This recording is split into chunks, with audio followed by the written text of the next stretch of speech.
C'est dans la forêt de Petite Plaine, sous la canopée, forêt que l'on appelle aussi forêt des Alizés, que des élèves ont décidé de découvrir un métier, celui de restaurer la forêt.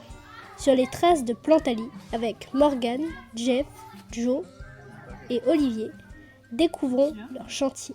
C'est bon? Ouais, on y va. Allez, Annie, ça va devant et moi, me derrière. Joe nous explique avec ses mots son histoire avec la forêt et nous invite à découvrir tous ses Le secrets. primordial à l'humain, c'est l'oxygène.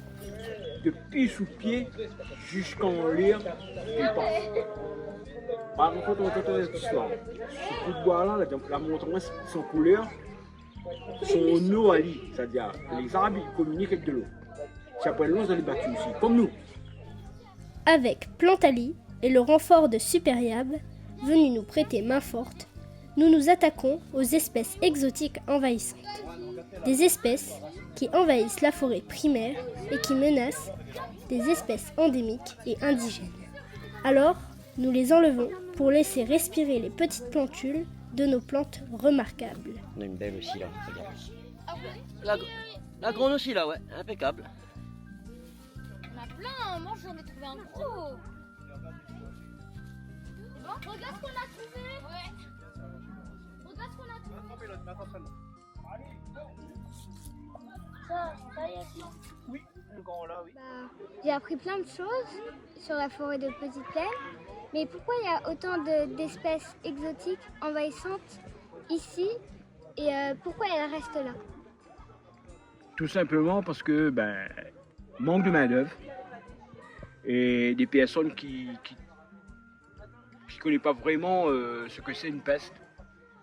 Donc aujourd'hui, ce qu'on a fait, c'est apprendre aux enfants c'est quoi une peste et c'est quoi on doit protéger. On a arraché du zestro et on va trouver ça facile à arracher. Facile parce qu'il est petit. Oui. Mais quand c'est grand, c'est plus compliqué. Il faut être avec un outil. Mais il faut prendre ces plants-là quand ils sont petits. Par exemple, la forêt, quand nous on travaille, c'est des petits plants qui est facile, comme tu dis, à arracher. D'accord? Oui. Donc ça facilite beaucoup de choses. L'essentiel, c'est que chacun entre eux autres arrache ces plants-là, on l'avait vu, et ils ont bien programmé, ils ont fait du boulot. Mine de rien, le nombre de plants qu'ils ont arrachés, ça peut représenter 2-3 jours de travail pour nous. Olivier, lui, nous donne un cours précieux sur la reconnaissance de plantes. Nous allons devenir de véritables botanistes.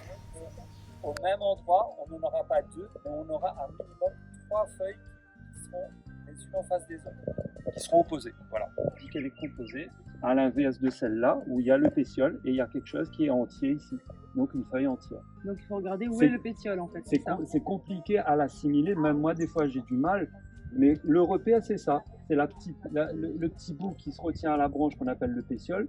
Si vous avez la branche et vous voyez ce petit bout, à partir de ce moment-là, vous essayez de faire la distinction. Si vous voyez qu'il y a plusieurs petites feuilles, parce que c'est une feuille composée, si vous voyez que c'est un truc entier tout seul, c'est une feuille simple. Voilà. Alors aujourd'hui, Olivier, on a planté des espèces, on a arraché des espèces exotiques, mais pourquoi tu veux nous montrer la forme des feuilles? Tout simplement parce que moi, tous les jours quand je travaille, il faut que je puisse distinguer ce qui est bon de ce qui est pas bon. Tu es d'accord avec moi? Oui. Si j'enlève ce qui est bon, ça n'a pas de sens. Si j'enlève ce qui est pas bon, qui c'est qui est pas bon? Comment elle s'appelle? Des espèces envahissantes. Exactement. Donc c'est juste pour que vous puissiez faire la distinction entre les deux. Voilà. Et donc il y a plusieurs façons de le faire. On vous l'a montré en prenant des exemples. Vous le faites aussi à travers le dessin. Après, il y a votre expérience au fil du temps. Moi, je connais certaines choses parce que je me suis intéressé en lisant des livres et voilà, en allant chercher à droite et à gauche. Mais moi, quotidiennement, à force de faire, à force de faire de la lutte, j'arrive à différencier qui est bon, qui est pas bon. En fait, c'est l'observation qui vaut tout. Voilà. Tes yeux, c'est le premier outil. Et c'est ça notre façon de faire à nous. C'est l'observation. Voilà. Et la curiosité. Quand tu es curieux, tout marche. Donc ça c'est la branche principale, tout ça. Ça, c'est une feuille. Et si je la casse, il y aura plein de petites feuilles dedans et qui sera des feuilles. Pour finir cette belle journée, c'est avec Charlotte, une illustratrice scientifique, que nous allons mettre en beauté tout ce que l'on a appris. Déjà aujourd'hui, on a appris la lame papillon. Elle vient étouffer les arbres et des fois elle peut s'étouffer elle-même. Et si elle monte aussi haut, c'est pour qu'elle a plein de soleil, puisque c'est le soleil qui la nourrit. Et voilà. Ensuite aussi, on a fait le brinjelier marron et on l'a dessiné. Et après, elle nous a dit qu'il y avait plusieurs espèces de brinjelier marron et que lui aussi il a besoin de beaucoup de soleil. Elle a une graine et la graine elle tourne comme une hélice d'hélicoptère, principale au milieu. Elle a les nervures ici, les nervures secondes. Là elles sont alternées par exemple, mais elles peuvent être opposées. Et là les feuilles elles sont opposées. Nous allons créer des supports pour reconnaître toutes les espèces exotiques envahissantes.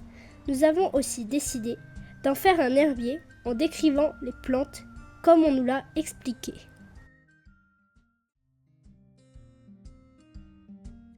Du coup, il faut savoir quelle plante arracher et il faut savoir pas avoir peur de se salir.